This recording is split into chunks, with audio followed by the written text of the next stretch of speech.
Good afternoon. On today's news broadcast, new military exercises and a man stranded on his car. Plus local sports, weather, and more. APSU-TV News starts right now.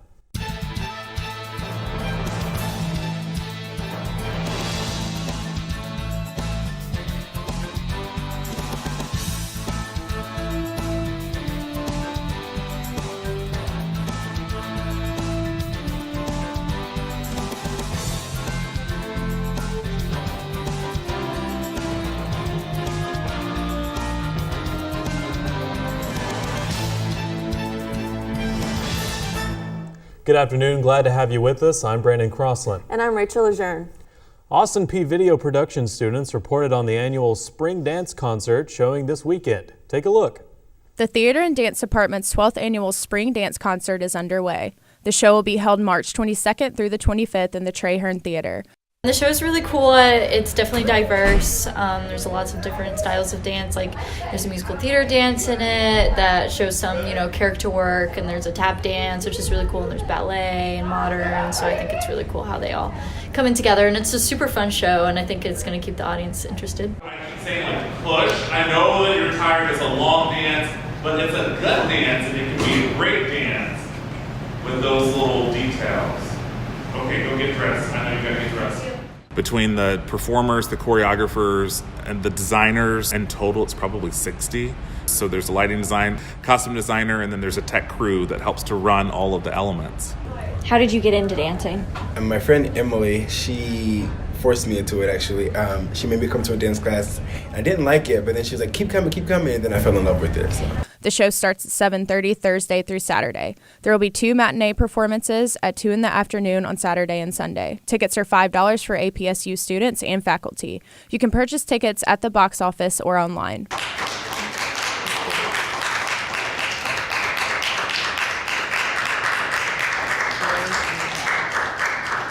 For more information, contact the box office at 931-221-7379. This is Meagan Dunn with APSU-TV News. The U.S. will start military exercises with South Korea next week. CNN's Ivan Watson has the story. This is an example of how the U.S. projects military might into the Asia-Pacific region. We're aboard the USS Wasp. It's a U.S. Navy ship in the Philippine Sea, and the military is demonstrating how Marines and sailors work closely together out here. We're also being shown the F-35B Lightning II. It's a brand new warplane that's been described as the world's most expensive weapon system. For our enemies, these new capabilities simply make us more lethal, and we have the ability to bring a greater degree of lethality to the fight and ultimately win in combat. Officials at the Pentagon tell CNN the USS Wasp will be participating in annual joint military drills conducted in South Korea in April. The war games involve tens of thousands of U.S. and South Korean troops and sailors. Just last year, the U.S. was engaged in major shows of military force in the region in response to North Korea's ballistic missile launches and nuclear weapons tests. But what a difference a few months makes, now that President Trump says he's willing to meet face-to-face with North Korea's leader. But what we're seeing here is a demonstration that if this experiment in diplomacy fails, the military will continue to provide the first line of defense to the U.S. and its allies in the region. Ivan Watson, CNN, Okinawa. Congress has avoided a government shutdown for now. With less than 24 hours to go before their deadline, lawmakers were able to pass a massive spending bill. CNN's Andrew Spencer reports. An after-midnight vote sends a $1.3 trillion spending package to the president's desk, the Senate voting 65-32 early Friday morning. The result is legislation that neither side sees as perfect, but which contains a host of significant victories and important achievements on behalf of the American people. The omnibus keeps the government funded through September with more military and domestic spending. Senator Rand Paul, as usual, was one of the last holdouts on the bill, delaying the vote with a procedural move. He spent hours Thursday criticizing the way it was made public. Had they started on Monday, they'd be done. I can't stop anything unless they don't do their job and they wait till Thursday night to present a bill or Friday. So it's really their fault for not being prepared. If they were prepared, they can blow by me in a day. The repeated instances of late-night votes and tight deadlines when it comes to funding the government are wearing on some senators. I mean, this is ridiculous. It's juvenile. This is a juvenile process that we go through every time we do one of these. And with this bill only funding the government through September, there's another funding deadline just over the horizon. Could we in the future possibly try to resolve these things at a decent hour or come back the next morning and vote? I'm Andrew Spencer reporting. Caught on cell phone video, a man surrounded by floodwaters stands on top of his car while waiting to be rescued in California. CNN's Eric Rucker reports. A guy in a small sedan that was caught in the middle of the river, and it was incredible. Brianna Hardy says she was on her way to work when she came across this wild scene. I was really worried. Hardy took this cell phone video of the man waiting on top of his car on Scott Road at Deer Creek. Both Metro and Folsom Fire responded within 10 minutes, they say. Coincidentally, Cal OES was shooting a PSA on the dangers of floodwaters at the time and shot this drone video of the incident. After navigating towards the car, Folsom Fire's boat was able to rescue the man. In Folsom, floodwaters probably at least 2 feet, I would say. Caught multiple drivers off guard. East Bidwell Street at Montrose Drive turned into a pond. With drivers unable to escape the water, tow trucks were called in to do it for them. Folsom City Council member Roger Gaylord says there's a reason he believes drivers were surprised about what they came across. I lived here for 24 years and I've honestly never seen this in my life. I mean, this was definitely an isolated issue. Further up Highway 50, heavy rain created this mudslide in El Dorado Hills. Cars were still able to get by while Caltrans cleaned up the mess. For more on the weather here, let's head over to Aaliyah Harris. Thank you, Rachel. So for our current national temperatures, Seattle is 41, Los Angeles at 58, Denver at 59, Dallas at 64, and in Atlanta is 49 and 37 in Chicago, and in New York is 41. For today's highs, it was like a sunny day in Memphis at 70, Clarksville is 53, Nashville is 54, Knoxville is at 54, and Chattanooga is at 59. And tonight it's going to be really cold, so make sure you have a coat on. So it's going to be 58 in Memphis, 45 in Clarksville, 47 in Nashville, 40 in Knoxville, and Chattanooga 44. So our current temperature right now is 49 degrees. And then tonight it's going to be really raining. We're going to get a lot of rain for the next few days with this cold front coming in, pushing out that warm front. So it's going to be 48 degrees, a lot of rain, east at 9 miles per hour. And then for our 5-day forecast, as you see, it's going to be raining all week. So make sure you have your umbrella, your rain boots, your coat, everything you'll need, because it's going to be very rainy for the next couple of days. It's going to be a high 53 and a low 43 today. And then tomorrow, it's going to be thunderstorms all day with a high of 63 and a low of 40. Sunday, it's just going to be cloudy with a few chances of showers throughout the day with a high of 54 and a low of 45. Monday, it's going to be AM showers with a high of 56 and a low of 57, and then cloudy as well Tuesday with a few showers peeking in and out of the day with a high of 64 and a low of 57. And still ahead, Brice tells us what's happening in the world of sports. APSU-TV News will be right back. Loyola University Chicago won an unlikely game against Nevada last night, scoring 69-68. Nevada was ahead by as much as 12 points in the first half. Loyola won in the end, sending them to the Elite Eight. Loyola has won the past 3 games with last-minute jumpers. Now, for more information on what's happening in sports and March Madness, let's head over to Brice Bement for a look at your Gov Sports update. Thanks, Brandon.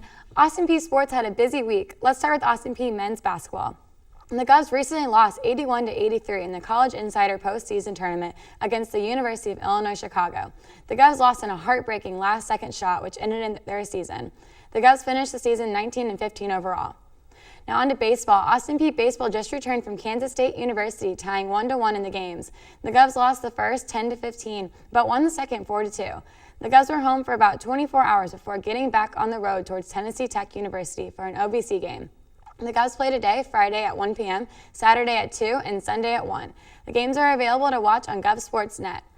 Austin Peay softball had a winning weekend in the Mercer Bears Classic, winning 4 out of 5 games in the week. The Govs were on a 9-game winning streak before their 1-3 loss over Mercer University. The Govs games against Lipscomb University were canceled on Wednesday, March 21st, but the Govs play again today, March 23rd, against Morehead State University at 12 p.m. Austin Peay also plays again at 2 on Saturday, March 24th. The Govs have a quick turnaround to Richmond, Kentucky, where they will play Eastern Kentucky on Sunday at 12 and 2 p.m. Now, Austin Peay softball is not the only team doing well. The women's tennis team is coming off a 4-game winning streak. After a 5-2 win over Tennessee State University on Friday, March 16th, the Govs turned around to play Belmont University, winning 4-3 on Saturday, March 17th. The Govs play again tomorrow, March 24th, against Jacksonville State University at 1, and again on Tuesday, March 27th at home against St. Louis University at 2:30 p.m. Now, Austin Peay Beach Volleyball recently played in the Blazer Beach Duels, losing all 3 games. But the Govs play again today at 12:30 and 3:30 p.m. again on Saturday, March 24th at 12:30 p.m. in Jeff City. That's all we have for sports. APSU-TV News will be right back. Welcome back. French media report 2 people have been killed and others taken hostage in the south of France. It started when a man shot at 4 national police officers in Carcassonne. One of the officers was hurt. French authorities say the same man that opened fire at a supermarket in the town of Trèbes, a supermarket worker told local media a number of people were told by police to stay hidden in a nearby parking garage. Citing a local prosecutor, BFM-TV reported the attack appeared to be ISIS-inspired.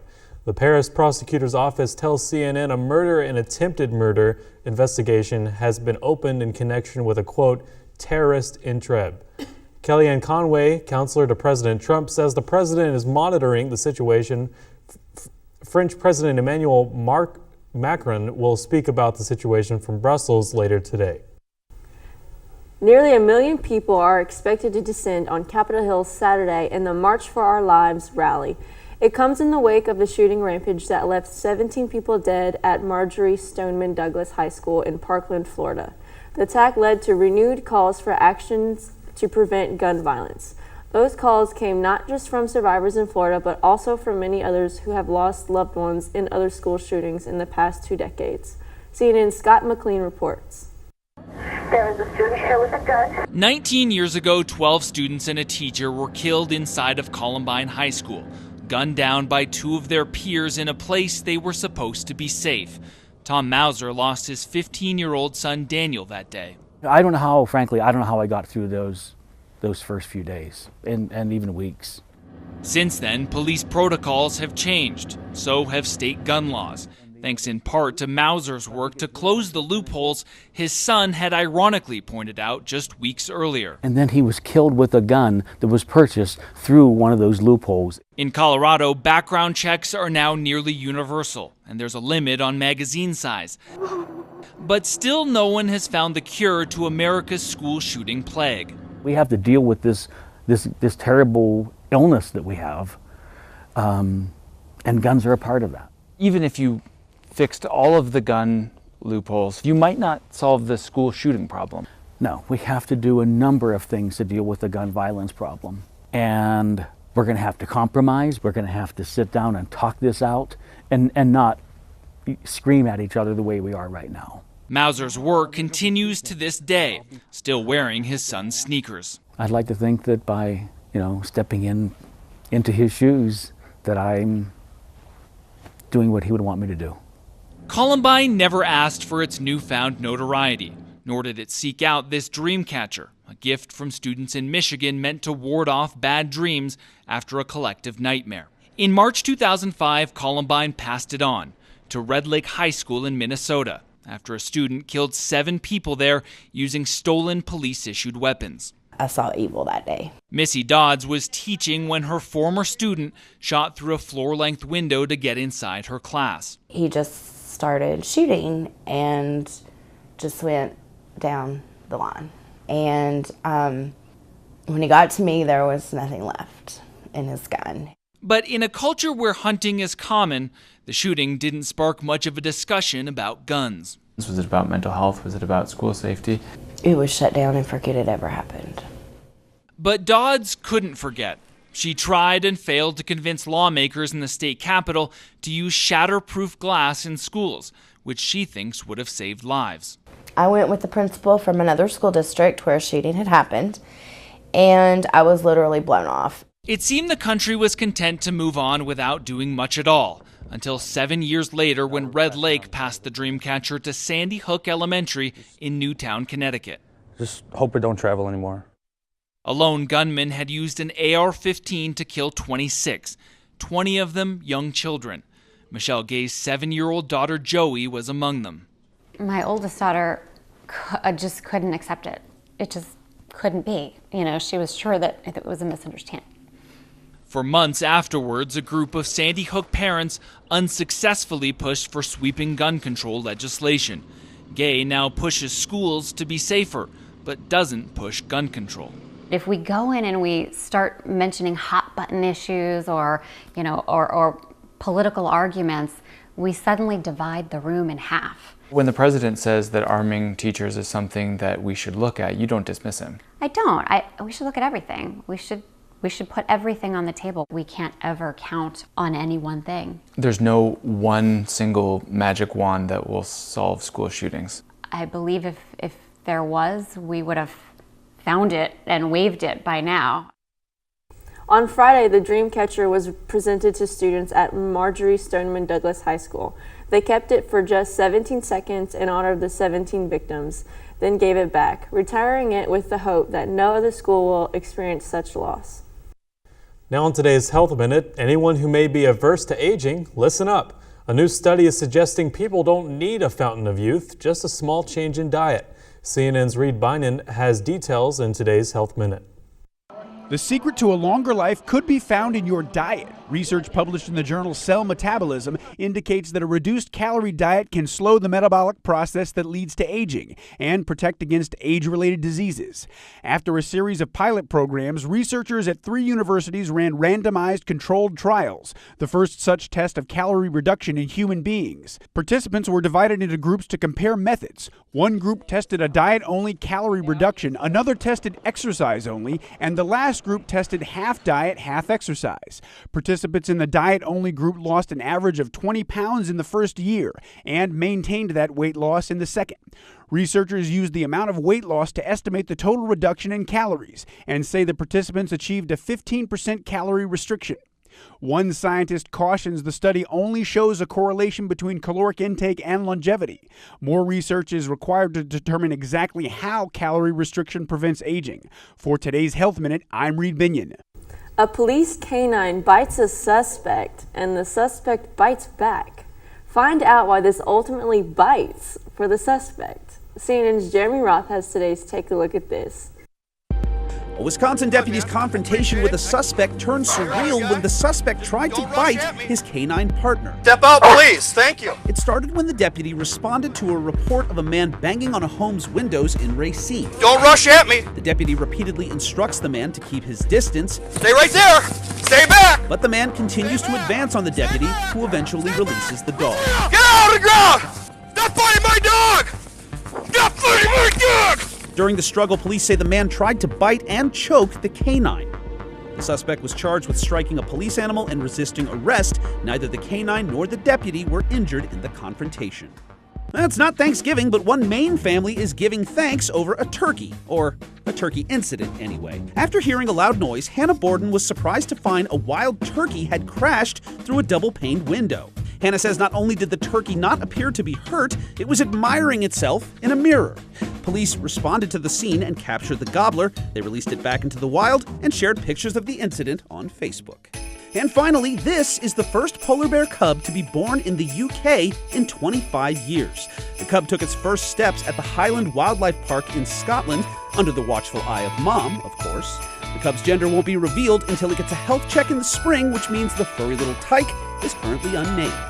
For Take a Look at This, I'm Jeremy Roth. The Jackson Alley Film Festival is a local film festival for Austin Peay students. The theme will be announced later today, but there is a hint to what the theme will be. I think we have a picture. There it is.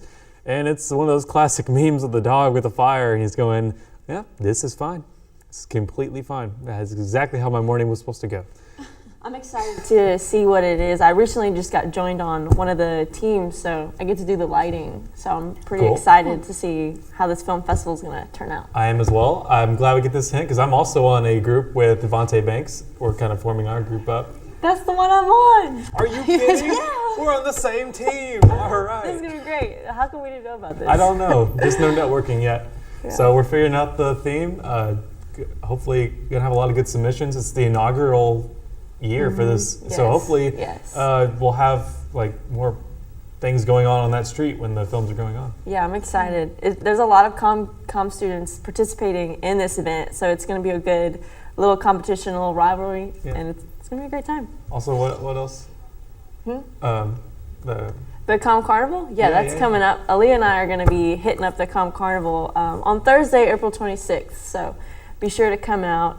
It'll be at the intramural field with games and food. Be sure to support our communications department. Absolutely. Oh, and we want to say that there will be no news next Friday due to Good Friday. So don't count on us being here, but be sure to check out all the other great shows on this network on our YouTube channel. And that's all the time we have for today. Be sure to join us in the interaction by liking us on Facebook at APSU-TV Clarksville and Instagram at APSU_TV. Thanks for watching another edition of your Gov's News Weekend Update. And as always, let's go Peay.